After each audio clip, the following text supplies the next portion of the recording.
lagi bersama aku Arista yang akan memandu di segmen kedua ini melanjuti segmen pertama. Oke, sebelumnya aku mau ngasih informasi ya ke teman-teman semua bahwasannya di segmen kali ini atau di program Speak Ebu ini sebagai kita memperingati anniversary Speak Up Now yang kedua. Selamat ulang tahun Speak Up Now. Semoga tetap menjadi wadah yang menginspirasi, tetap menjadi wadah yang keren dan jaya. Sukses selalu Speak Up Now. Oke. Langsung saja kita sambut ya narasumber kita yang tadi. Kita akan mengobrol-ngobrol lagi bersama Kak Ade. Halo Kak Ade. Hai. Halo, kembali lagi ya Kak bersama kita. Yes, bener banget. Senang banget nih ketemu sama teman-teman Speak Up Now.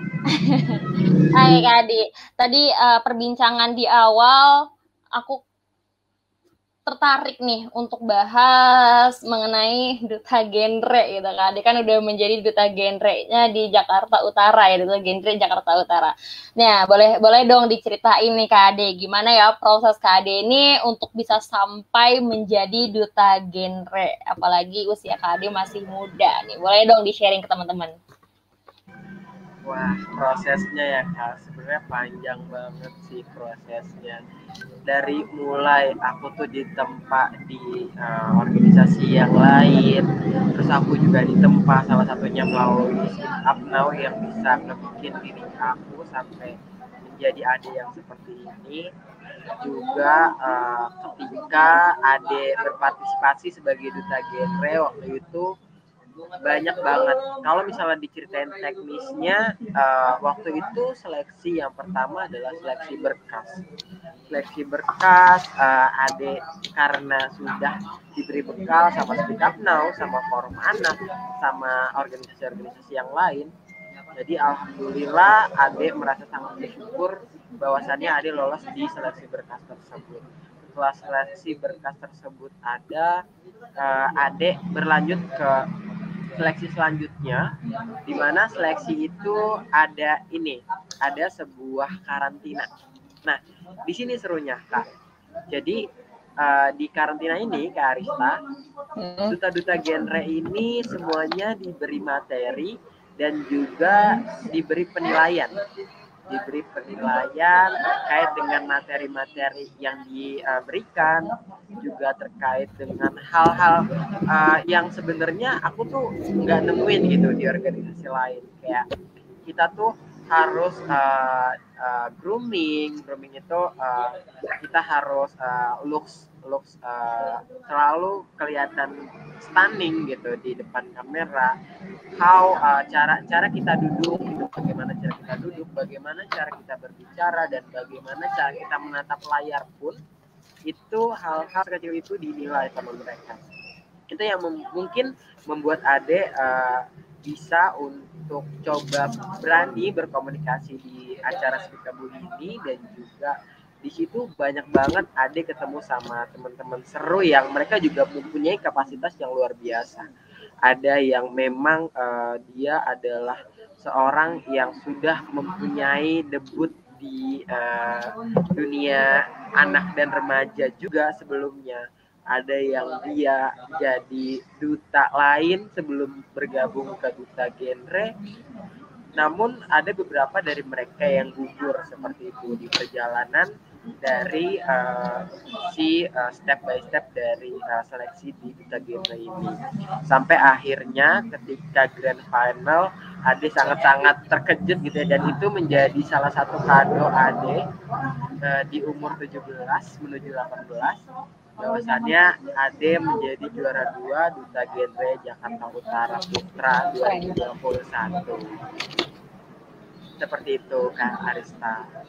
Wow, keren banget di usianya yang masih muda udah jadi duta genre. Appreciate banget sama Kak Ade.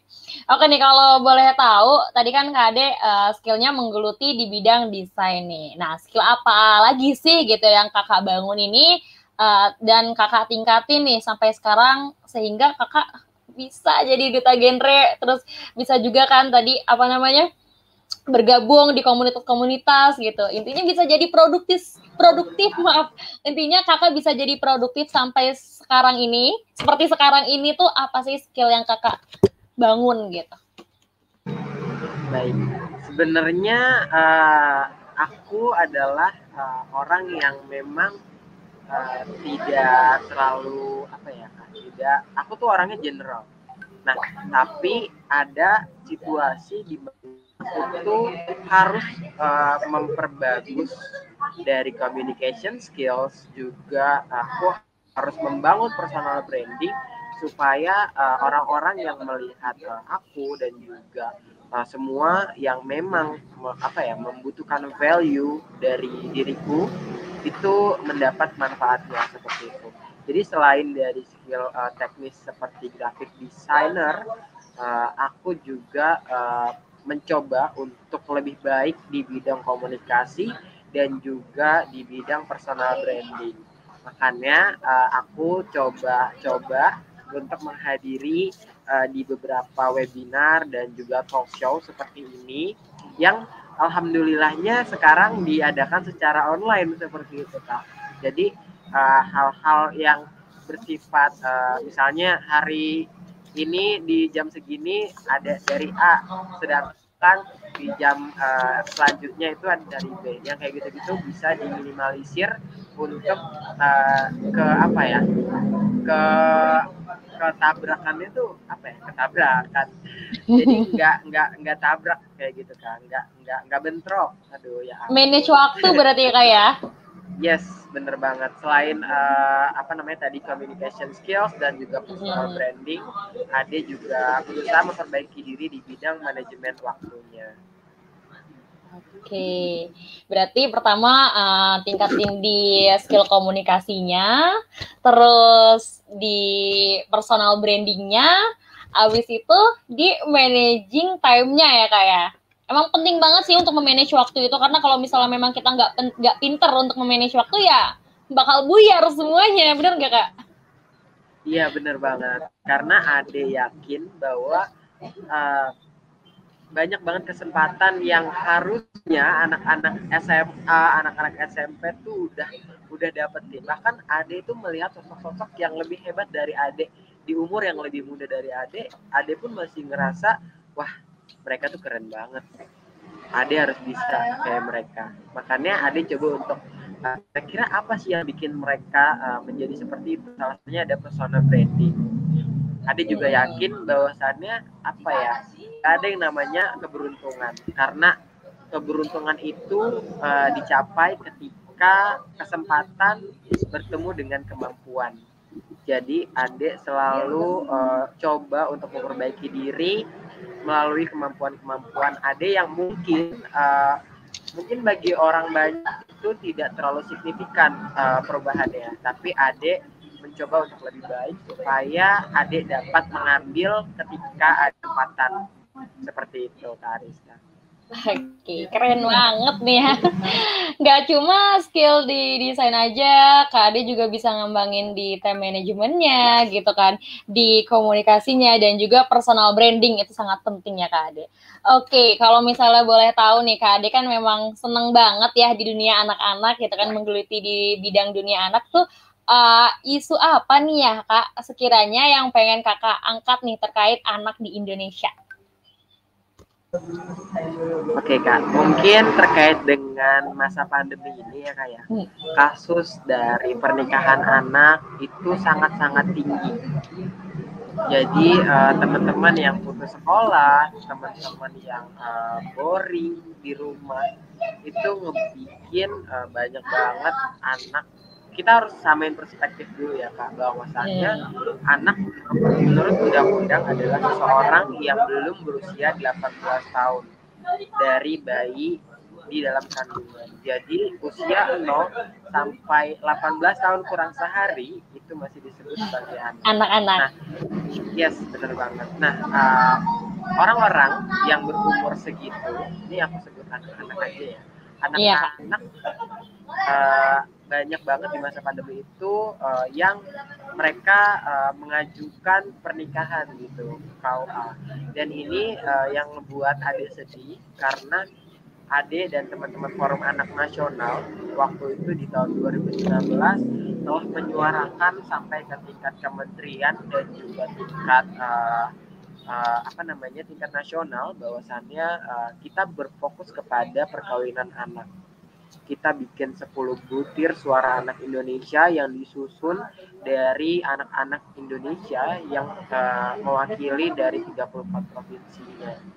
Jadi dari situ karena pandemi nih Kak, itu naik lagi nih kasusnya. Padahal pemerintah sudah berkomitmen buat sebuah perubahan undang-undang yang memang menaikkan batas pernikahan seperti itu Kak Arista. Oh, berarti akibat pandemi ini kasus anak-anak usia dini yang menikah ini udah banyak ya Kak ya? Semakin banyak gitu ya, melonjak ya? Betul banget. Melonjak. Nah, buat teman-teman di rumah nih. Banyak banget.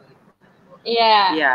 Selain itu juga banyak banget kasus-kasus kekerasan verbal. Oh iya benar-benar. Apa nih Kak pesan-pesan buat teman-teman di rumah nih yang masih anak-anak? Mungkin ini kali ya buat teman-teman anak-anak yang ada di rumah, karena aku udah 18 yang tahun. Belum 18 tahun. Jadi nggak bisa. Iya, jadi aku udah bukan anak-anak lagi nih. Jadi buat teman-teman di rumah, teman-teman punya masa depan yang sangat-sangat tidak terbatas. Teman-teman bisa untuk gapai apapun yang teman-teman mau, nggak terbatas oleh ekonomi, sosial, karena apapun masalahnya Ade yakin ada solusinya jika teman-teman bisa membuka jalan pikir teman-teman. Kuncinya adalah di diri teman-teman sendiri, karena ingat teman-teman nggak bisa ngendalin faktor eksternal dari diri teman-teman, melainkan teman-teman bisa untuk mengendalikan faktor internal dari diri teman-teman. Jadi kalau misalnya teman-teman mau fokus ke dalam internalnya teman-teman, Ade yakin teman-teman akan menjadi anak yang hebat. Mungkin 10 atau 20 tahun ke depan ada anak yang akan menggantikan Ade di Speakable kayak gini, kan gak ada yang tahu ya Kak Arista ya. Mungkin juga ada anak yang bahkan jadi menteri, apalagi Indonesia sekarang dalam fase-fase menghadapi bonus demografi, di mana usia produktif itu nantinya akan diisi oleh anak-anak atau remaja yang ada di zaman sekarang, yang sekarang tuh sebenarnya mendominasi gitu dari si usia-usia yang ada di Indonesia. Jadi anak-anak muda, generasi X, generasi Z, milenial itu sangat-sangat berpengaruh banget sama masa depan Indonesia. Makanya teman-teman please banget jangan batasi diri teman-teman sendiri, karena hal-hal yang memang teman-teman harusnya bisa untuk atasi seperti itu. Karena balik lagi yang tadi, setiap masalah ada solusinya. Teman-teman biasanya nih Kak, kalau misalnya pernikahan kayak tadi itu teman-teman permasalahan itu ada banyak faktornya, seperti budaya. Kalau budaya itu yang memang harus jadi PR bersama. Dan susah ya kalau udah jadi budaya Kak ya? Yes, benar banget. Nah, kalau di ekonomi rata-rata teman-teman yang lulus sekolah atau putus sekolah yang emang memutuskan untuk menikah, yang berpikir bahwasannya aman nih nanti nikah tinggal hidup. No, teman-teman nggak segampang itu untuk nikah. Teman-teman harus paham gimana kondisi tubuh teman-teman. Teman-teman harus tahu kesiapan teman-teman dalam melahirkan, khususnya perempuan. Untuk laki-laki, teman-teman juga harus menyiapkan mental dan dan tuntutan yang akan diberikan oleh dunianya teman-teman untuk sebuah keluarga itu sendiri.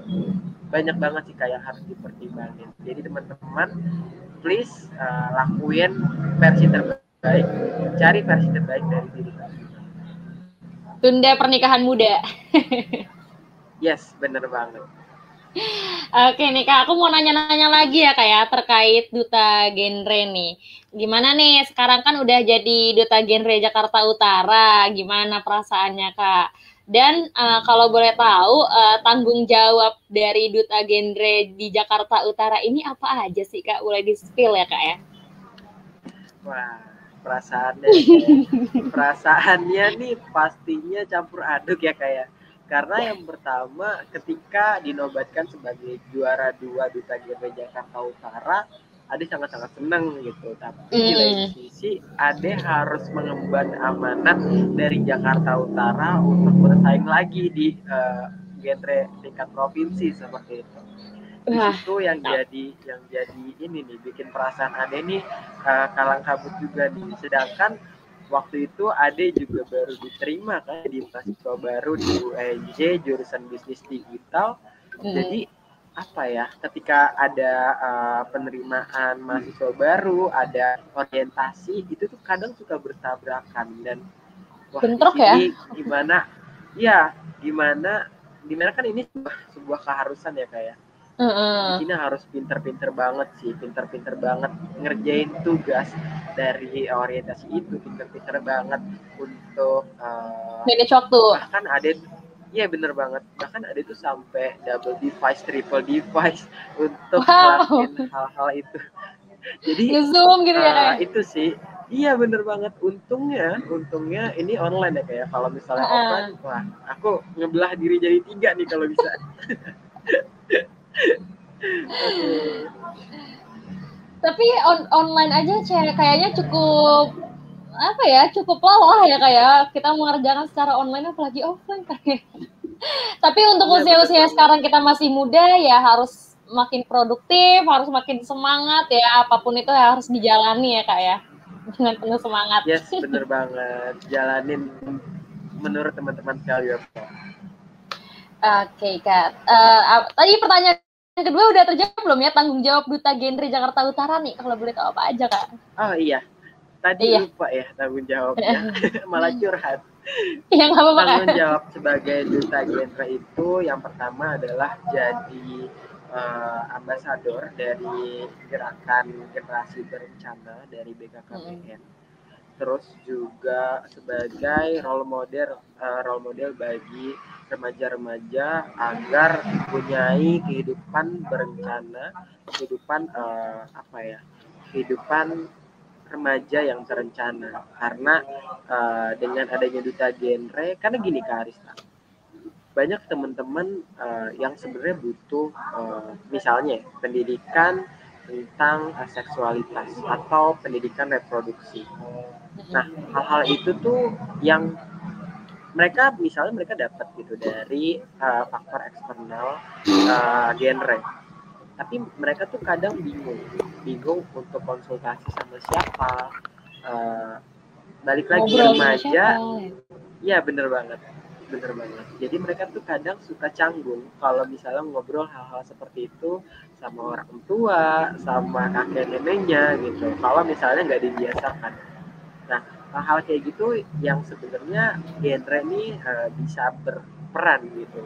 Ambil andil di dalamnya, kita jadi konselor sebaya, kita dengerin apa curhatan mereka mengenai permasalahan remaja yang dialami, mengenai permasalahan reproduksi, mengenai permasalahan cinta dan juga yang lain-lain. Karena dengan adanya peer to peer seperti itu mereka akan menjadi lebih terbuka. Nah, tugasnya duta genre adalah salah satunya itu.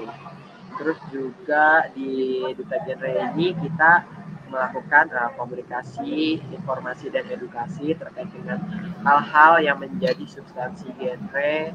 Terus juga kita coba untuk sosialisasi terkait dengan gimana sih caranya jadi remaja yang berencana dan remaja yang keren.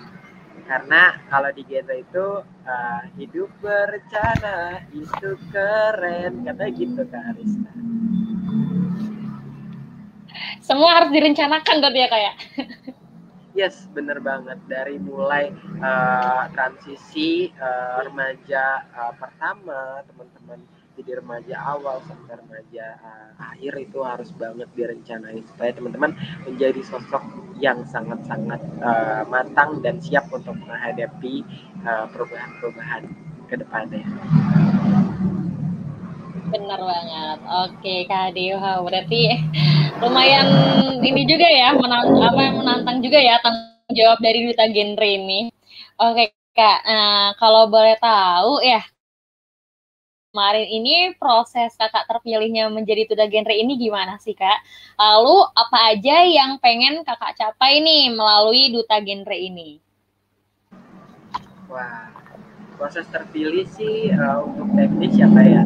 Tadi sempat aku singgung juga terkait dengan apa namanya habis utara terus ke DKI. Jadi prosesnya tuh awalnya aku bergabung ke pusat informasi konseling di mana aku menjadi bagian dari pusat informasi konseling atau PIKR Amanah, namanya PIK Amanah.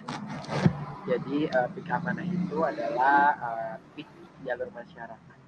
Nah, setelah aku bergabung ke dalam pusat informasi konseling tersebut, aku mencoba untuk contribute di sana, and then setelah contribute, aku coba untuk mendaftar di Duta Genre tingkat kota.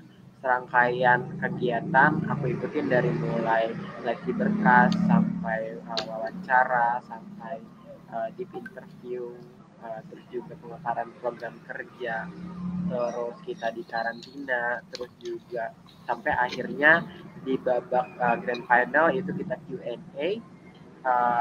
Alhamdulillah Ade berhasil menjadi juara 2 di tingkat kota. Nah, setelah juara 2 di tingkat kota, juara 1, 2, dan 3 putra-putri yang dipilih di Jakarta Utara itu diadu ke tingkat provinsi, di mana saingan dari teman-teman Duta Genre itu sendiri adalah Duta Genre yang juara juga dari 5 kabupaten atau kota yang ada di Provinsi DKI Jakarta untuk diseleksi lagi yang mewakili DKI Jakarta ke tingkat nasional waktu itu. Dan alhamdulillah meskipun belum maksimal tapi Ade mampu untuk masuk sebagai top 7 dari Duta Genre DKI Jakarta. Dan untuk pertanyaan selanjutnya ya Kak ya, harapan Ade, betul? Ya. Nah, untuk harapan Ade di Duta Genre, harapan Ade di Duta Genre itu dengan Ade hadir di Duta Genre, Ade dapat menambah insight baru ke diri Ade sendiri, juga ke teman-teman remaja yang lain, untuk sama-sama kita be aware terhadap apapun yang akan menjadi tantangan para remaja, khususnya di era digital kayak gini ya, kayak banyak banget perubahan yang sangat-sangat cepat. Makanya Ade tuh pengen Ade tuh dibekali sama skill-skill tertentu. Nah, makanya Ade harap semua remaja yang ada di DKI, khususnya Jakarta Utara atau bahkan seluruh Indonesia, bisa untuk ambil andil ke dalam proses menuju majunya Indonesia. Jadi kita nanti akan menjadi mesinnya Indonesia. Ade berharap pemuda akan menjadi mesinnya Indonesia dalam hal-hal memajukan bangsa Indonesia itu sendiri, seperti itu. Wow, keren banget.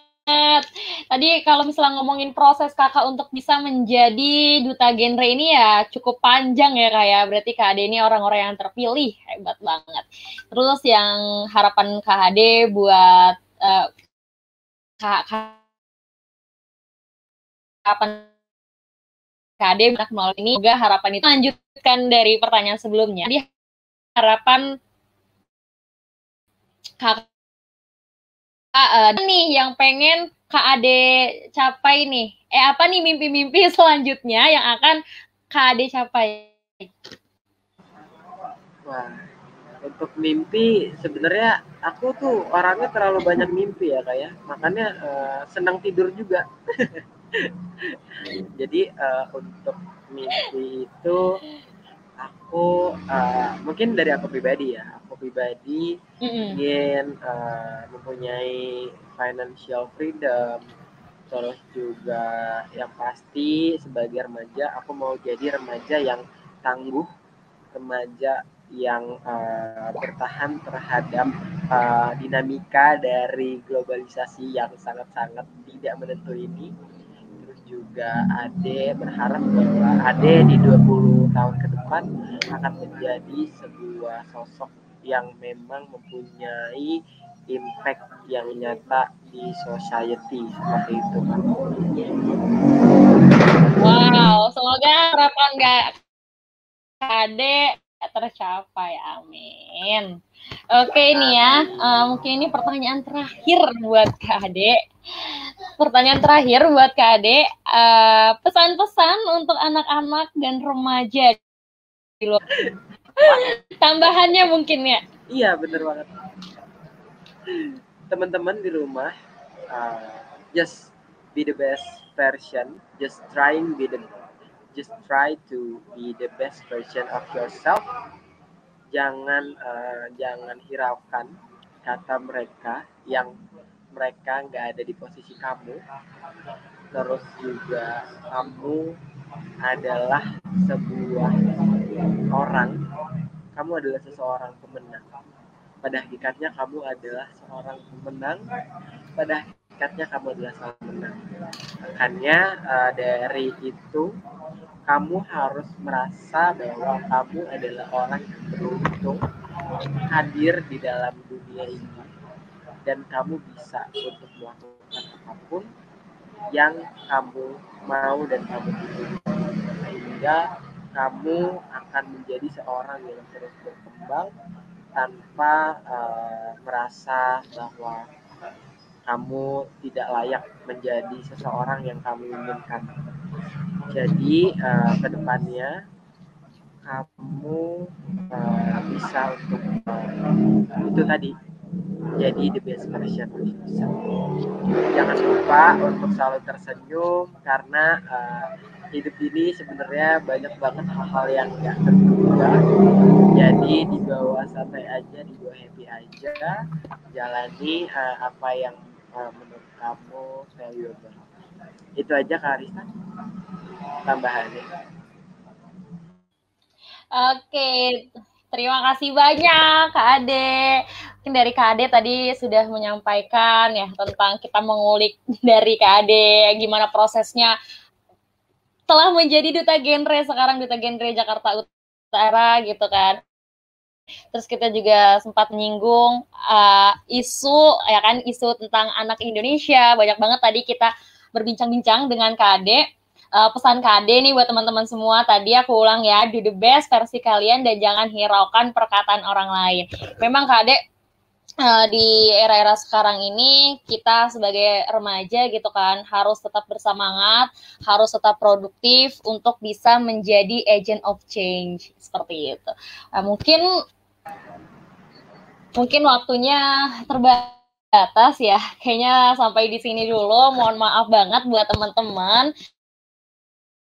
Nanti kita akan bertemu mungkin di segmen-segmen selanjutnya. Terima kasih buat teman-teman semua yang udah bergabung dan meramaikan acara Speak Up Now ini. Sekali lagi aku ucapkan happy birthday, happy anniversary buat Speak Up Now yang kedua. Semoga makin jaya, makin sukses, makin bersinar untuk Speak Up Now. Oke, terima kasih sekali lagi buat Kak Ade yang sudah bersedia sharing dan juga memberikan ilmunya yang bermanfaat buat kita semua. Sama-sama Arista, karena jadi remaja hebat nggak usah panik ya Kak ya. Iya benar, remaja hebat nggak usah panik. Oke, cukup sekian dari aku selaku host Dani, pamit undur diri. Jangan lupa terus saksikan aku di segmen-segmen selanjutnya. See you.